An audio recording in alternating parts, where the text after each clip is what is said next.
Qatar దేశపు రాజధాని అయిన దోహా ముఖ్య పట్టణంలో 163 దేశాలు 6,000 ఉన్నత పాఠశాలలు 13,000 విద్యార్థులు పాల్గొన్నటువంటి ద వరల్డ్ స్కాలర్షిప్ క్యాంప్ నందు పల్నాడు ప్రాంతపు సుప్రసిద్ధ దంత వైద్యులు ఎస్ మురహరిరావు కల్పనాదేవి గార్ల మనవడు California Silicon City of the world San Jose పట్టణం నందు నివాసం గల మురహరిరావు కుమారుడు వెంకట దినేష్ మాధవి గార్ల కుమారుడు చిరంజీవి వెంకట ఆదిత్య పాల్గొనటమే కాకుండా రెండవ అత్యున్నత పురస్కారాన్ని పొందడంతో పాటు painting, music, general knowledge, science, literature వంటి వివిధ రంగాల్లో వ్యక్తిగత ట్రోఫీలను సాధించి కీర్తి ప్రతిష్టలు పొందడం జరిగింది.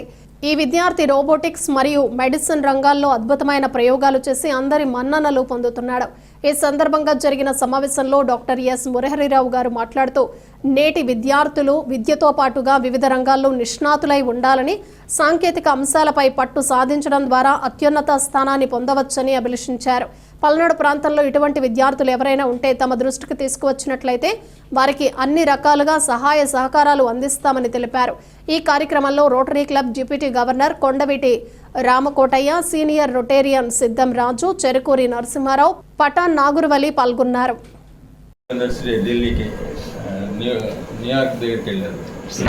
ఇప్పుడేమో 1 వీక్ వాళ్ళ మదర్ కంపెనీ కంప్లీట్గా డోహాలో ఉన్నారు.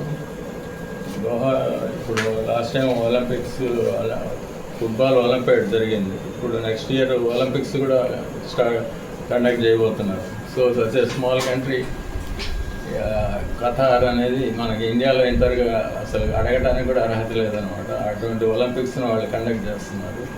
It's two great.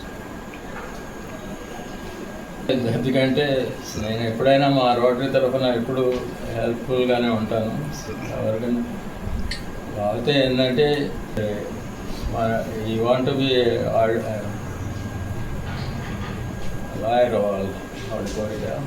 ఆ అమ్మాయి ఏమో మెడిసిన్ ట్రై చేస్తుంది.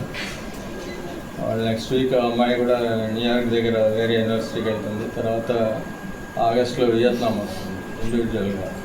వాళ్ళు అట్లా డెవలప్ చేసుకోవడానికి వాళ్ళ పేరెంట్స్ ఫుల్ లిబర్టీ ఇచ్చేసారు. సో ఇండివిజువల్గా వాళ్ళు ఎక్కడికైనా వెళ్ళి మేనేజ్ చేసుకోవాలి. సో అందుకని లాస్ట్ టైం చెప్పలేదు.